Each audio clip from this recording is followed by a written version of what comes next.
You have probably got stuff in your fridge right now that you are not 100% sure about. You pick it up, give it a sniff, and think, is this still good? And here is a funny thing, your ancestors, they didn't have a fridge, they didn't have freezers, vacuum sealers, or preservatives.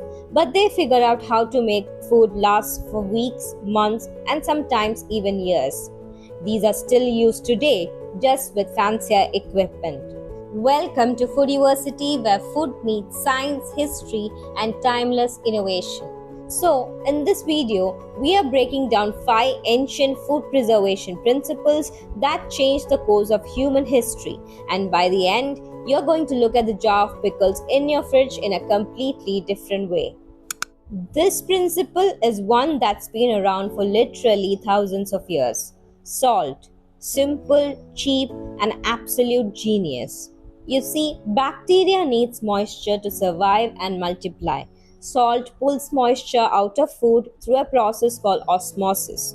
Basically, salt sucks the water right out of the cells of both the food and the bacteria. And without water, bacteria can't do its job. It either dies or goes completely dormant. Ancient Egyptians were using salt to preserve fish and meat as far as back as 3000 BCE. The Romans literally paid their soldiers partly in salt. That's actually where the world's salary comes from. Salt was that valuable. And it wasn't just Egypt and Rome. Cultures across China, Mesopotamia, and the Americas all independently figured out the same trick. Today, we use salt in curing meats, making cheese, preserving vegetables, and of course, making things like bacon, prosciutto, and smoked salmon. The original reason humans started smoking food had nothing to do with taste. It was about survival. When food is exposed to smoke, the heat from the smoking process dries out the surface of the food, removing that moisture similar to what salt does. No moisture, no bacterial growth. Smoke contains compounds like phenols, aldehydes, and acids, and these are actually antimicrobial.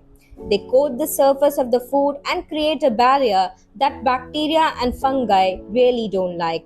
Some of these compounds even penetrate into the food and slow down oxidation, which is the process that causes fats to go rancid. So, smoking is doing 3 jobs at once: drying, antimicrobial coating, and antioxidant protection. Ancient humans probably stumbled onto this by accident, maybe by leaving meat near a fire and noticing it lasted longer.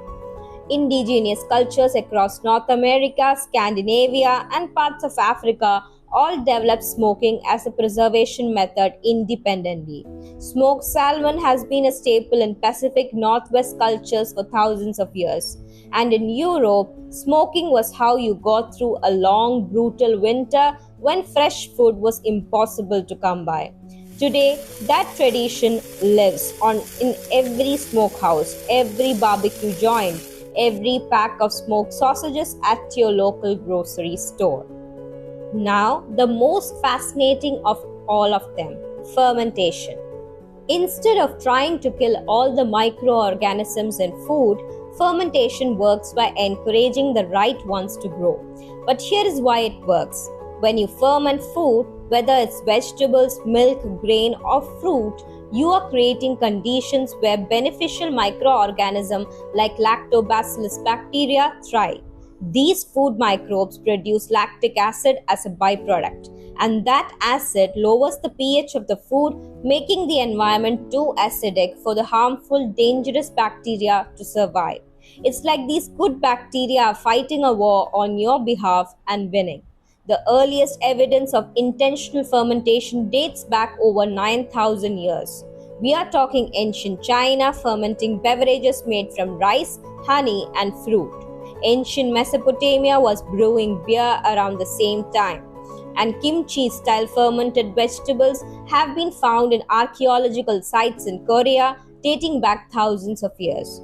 Every culture on earth developed some form of fermentation.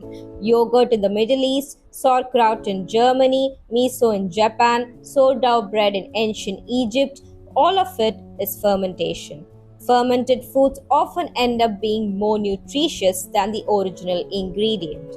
The fermentation process can create vitamins, improve digestibility, and produce probiotics that are genuinely great for your gut health.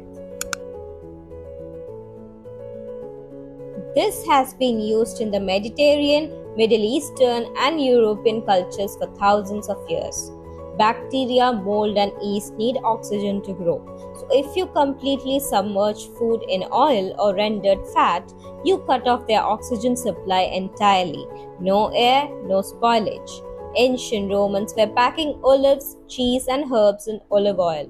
In medieval Europe, a technique called confit, from the French word meaning to preserve, involved cooking meat slowly in its own fat and then sealing it under a thick layer of that fat in clay pots.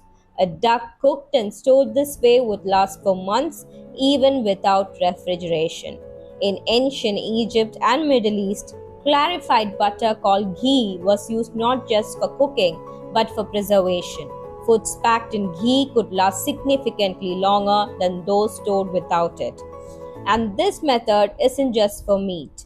Cheese packed in olive oil and herbs, vegetables like sun-dried tomatoes submerged in oil, even eggs preserved in lard. These were all real, practical preservation methods used by real people trying to make sure they had enough to eat.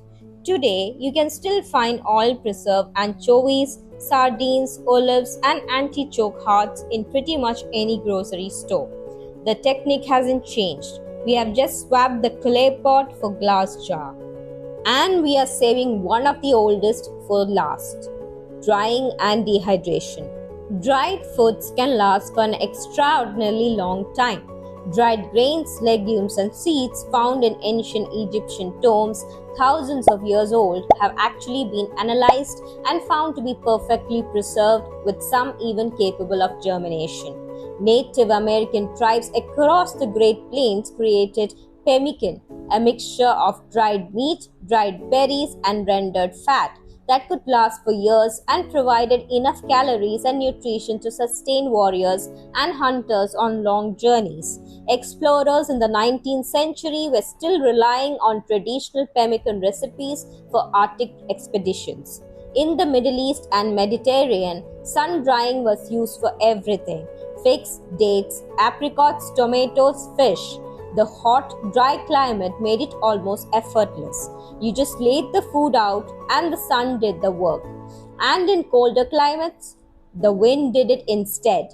Scandinavian cultures developed stockfish, cod hung on wooden racks to dry in cold, salty sea air, and it became one of the most important traded commodities in medieval Europe. You could ship it anywhere because it weighed almost nothing and lasted for years. Today, we are using electric dehydrators, freeze drying technology, and industrial spray drying to do the same thing. Your beef jerky, your dried mango, your instant coffee, your powdered milk, all of it traces back to this ancient, simple, brilliant principle: remove the water, deny the bacteria, and keep the food. So there you have it, 5 principles: salt, smoke, fermentation, oil submersion, and drying.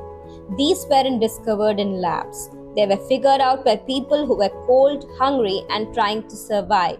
And what they figured out was so effective that we have never really stopped using it. We have just scaled it up.